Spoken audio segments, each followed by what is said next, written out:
Now, let's go ahead and peep in to the mailbox.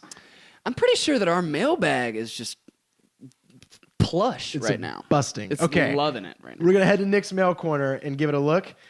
Guess what? We got 2 emails. 2? 2 whole emails. We don't have 0 emails. Exactly. People How surprising. listened. Email number 1. Boop.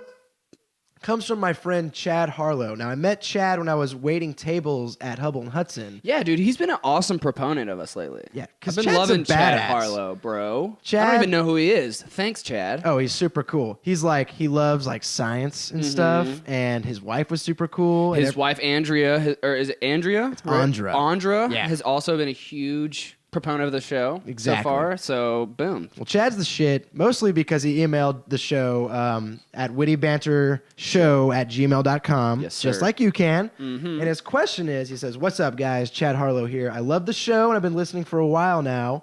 Just wanted to ask a few questions." Now, we got to remember him. He's got 2 coming at us, right? Okay. Do you think there's extraterrestrial life out there? And if so, have they been to Earth? And then 2, do you think fusion is ever going to be possible? And he's saying as like fusion reactors. And do you see warp drive working? Thanks so much. Keep up the good work. Oh, and the Tesla P85D is so sick. What? Autopilot. What? All right. That's so awesome that he did the little PS shout out that was relevant to this episode. Oh, he knows, man. So, great question. Thank you, Chad. Number 1, extraterrestrial life. Is it out there? Yes. Absolutely. Yes. So now there's like actual theories written where they have tons of like evidence and not evidence, but like they're throwing a bunch of facts out at you. But Right. you know, just in my elementary mind, to me, it's like the universe is so ridiculously big. How could there possibly not be life out there? That's kind of the same reasoning that I look at it. I mean, I've done a lot of like conceptualization as far as my mind will let me press into like trying to understand how big the universe is and like how small we are in the midst of it. And I think that people that don't believe that other sorts of life outside of human life or Earth life exist or just haven't really done a good job of conceptualizing the universe. They haven't really thought about like just how vast it is and how many similar conditions will be brought up that are similar to ours, right? There's like a lot of different things that make Earth the perfect place for life, but there's also a lot of different other solar systems that are like nearby and other galaxies that have similar setups from The what thing we with have. me though is that I don't even really care if a planet it's not about other Earths out there. I think there very well could be life that breathes in sodium. Their blood is made of titanium, and They're not carbon-based, you know. Exactly, Yeah. and they drink helium. You know, it's just like who knows what kind of conditions are out there that would have evolved a bacteria into such a way that created something unlike we've ever seen. Right, dude. We don't even know if we have discovered all the elements that exist in the universe yet, Right. much less things that could spawn from those elements. So, for me personally, I believe that the universe, one, is so vast, and that since life on Earth, it's almost like since life on Earth exists, I believe that life on Earth, life off of Earth exists. That's a good point. So number 2, have they ever been to Earth? No, I don't think so. I don't think so either. I think that there is a possibility for life that is more intelligent than ours. First of all, if they got here, you bet your ass they're more intelligent. than Right. us. Yeah, but I don't think that they have, and I don't think that Earth has any all sort of of- like relative importance for extraterrestrial beings. All so- of those like hundreds of videos that we see of inexplainable UFO sightings, those are all just crap. Yes. Okay. Yeah. Now, Ghosts. it's been said, I guess the two ways to look at an alien encounter is, one, if they would come, it's because they have a reason to come, and it's because they need something. It's harvesting resources. You know, and it's probably going to be hostile. But there's also this thing called like the zoo theory, where Okay, lay it on me. Where very well like aliens could just be interested in us, and they actually don't. They're like, I think the other theory is like the prime directive, where they don't want to interfere with our like learn from us and they don't want to interfere with our evolution, so they just come and view us and leave. Now, do you Right. think that is something that's possible as well? totally. I almost think that it would be not completely outside of the realm of possibility to have like galactic like community. Like if there was extraterrestrial civilizations and stuff that happen, for them to contact each other and like have this sort of working knowledge about what was in their galaxy, and almost like a community that's, you know, astrological. So then he goes on to ask if we think like fusion reactors are going to be possible and if we ever see warp drive working. Now, I just want to say that I think anything is possible with science. Right. I don't know the ins and outs of how fusion exactly works, but I just think, and especially with voices like Neil deGrasse Tyson out there, Yes. who are sort of, I don't think he's having an effect on the population now, but he's having an effect on like young minds who are going to grow up with which is clutch. a forward-thinking attitude. And even with just the exponentialness of technology, I think like 50 years from now, it's going to reach this critical mass where our technology is going to move so fast that we actually might see the realm of like interstellar space travel. Yes, possible. The inklings of it beginning. Yes. And I really do think that with the way the physics is set out as rules, I kind of have this hunch that human beings in a way are going to be able to manipulate with physics in ways that they probably shouldn't have been able to do it. I know, man. And we still will, you know, and there's a lot of theories and ways out there of getting around, you know, Right. folding space onto itself. That's or what I was going to say, yeah. reducing your mass to zero. We don't really know. We're still studying black holes, and like we just discovered that even with the Higgs boson, right? Correct. We just discovered it. And I feel like a lot of discoveries, when they happen, they may not like revolutionize the way things are now, but maybe 30 years from now, we take what we learned about the Higgs boson and like, oh, this is how we apply it, and Right. now we apply it. There's even those electronic, oh man, they're called like ion engines or something. Like ionized. It's these weird engines where like as it's this infinite feedback loop where as it gets faster and faster, it propels more and more. Right. I don't know. I just think the ideas and stuff are all laid out in there, and I absolutely think it is all possible. So I actually read an article about nuclear fusion, and they're actually going to try somewhere in the world. I can't remember exactly where. I want to say it's in America. They're going to try the first attempt at like nuclear fusion, which is like straight up future science stuff. Yeah. Right? It's the power that fuels the sun.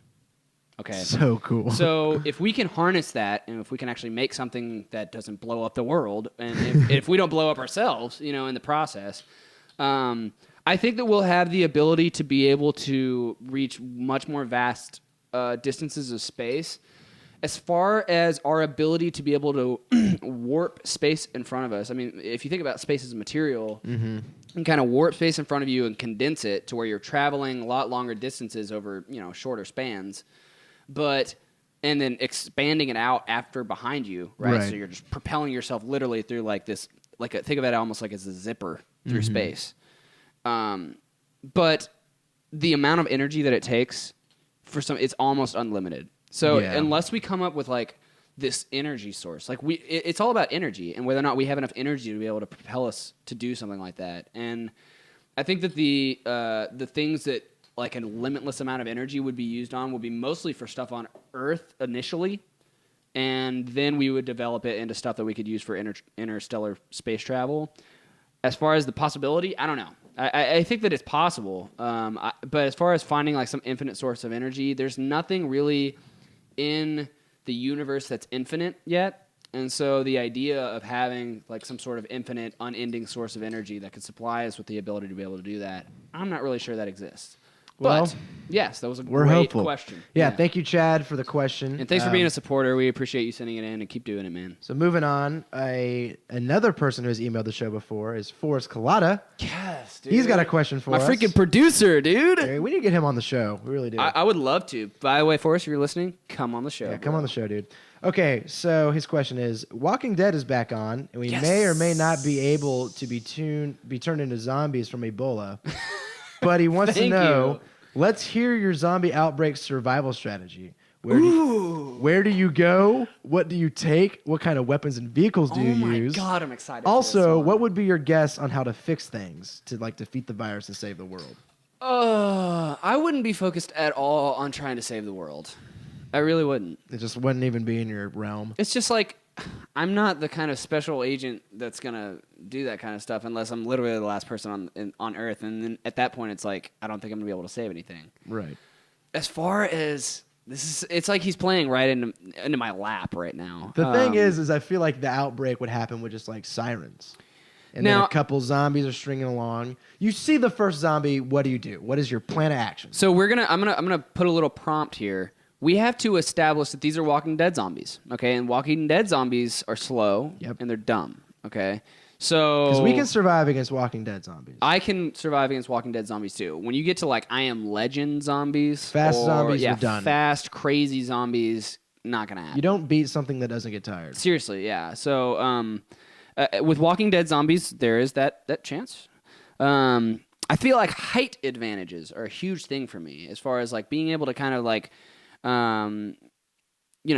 separate yourself from the oncoming threat through a vertical advantage that the other person can't take advantage of because they're too stupid or something. So I would probably try and get a weapon, right? My weapon would be either like a knife or like a baseball bat, or if I had a gun, I'd use a gun or something. But I would have some sort of weapon that I could use to try and get to an area, maybe like the UT Tower. Ooh, good one. Or even just like a tall building. Like You have to fight a lot of humans to get to the top of that tower, though. 'Cause everyone else is going to want that. Right. Well, hopefully the idea is that most of the humans will not be entering where I'm going because there's so many zombies. But yeah, I think I would try and just like, honestly, it would be a good idea is get this protein shake. Just take one of those and have some protein shakes every once in a while to limit you off. Anything with like a synthetic Something that'll last you for nutritional a give. something that'll last you for a while. I would want to be in an area where I could like readily go to other places that have resources available, and kind of take advantage of those. But yeah, get a weapon, find some high ground. Get some other people that are still alive that like I know they're going to be down to kind of like work with me. And Am I on your team? You're on my team. Okay, good. I have a couple other people on my team. They will not be named right now. Yeah. Adam Shackleton's on my team. Okay, yeah, he's straight up in the Army right now, or the Navy. Yeah, that I dude's don't want to rowdy. disrespect. But so that would be kind of my plan. Get some high ground, find places where there are resources around, and if they're Walking Dead zombies, I can take care of them. So my weapon of choice, like my melee weapon of choice, is a meat tenderizer. Okay. I just think there's so much brutal heft in that like if I can get one slap on the head to a zombie with that thing, they're done. Okay. And then, of course, with just guns, it's just whatever I can find, right? Right, yeah, of course. For me, the zombies start happening, right? I see it go down. I Right. immediately I'm like, all right, dude, here's the deal. We're doing this. Like, Hunter, get together now. I call my family. I see what they're doing. I'm probably going to try to hook up with them. I get what I grab everything off the shelves that I can, and I leave, right? Mm-hmm. And I say, fuck it. I will be able to get whatever I need later, all right? Okay. Now, like my biggest end goal is going to try to be as isolated as possible, and for me that's to like get to an island or something, all right? Right. Before that, I think I would hang out on trains. I think I would go to That's a good idea. I would go to like just industrial freight trains, Yeah. and because I guarantee you that every depot probably has like more coal to refuel them with, and I would be constantly on the move from depot to depot. And every time I would stop, I'd refuel, I'd get supplies, I'd keep going until I finally got to like a coast. And then once I got to the coast, I'm trying to find a boat. and And I'm get trying the to get to an freak island. out, yeah. You know? That being said, I get to the island and now I have to worry about resource management. Yeah. But what I do is I grab a bunch of seeds and other stuff and I make like a little farm on this island and I become self-sustaining. That would be my only hope. Granted, I'm sure that would all fall apart within like 20 minutes when I ran into like a grocery store and there was like 19 zombies in front of me. Yeah. I don't know how Nothing well goes according to plan in a zombie apocalypse. Exactly. I don't know how well I would hold up, but that would be my plan. That's a good plan. Can I give my weapon of choice is a samurai sword? Oh, nice. Little katana. Absolutely. What was the katana in Kill Bill? What were they called? What was the guy? His name? She had to go get Hanzo. Oh, yeah. It's Atari Hanzo. Something like Atari that. Hanzo. One of those blades. Yeah. There you go. For sure.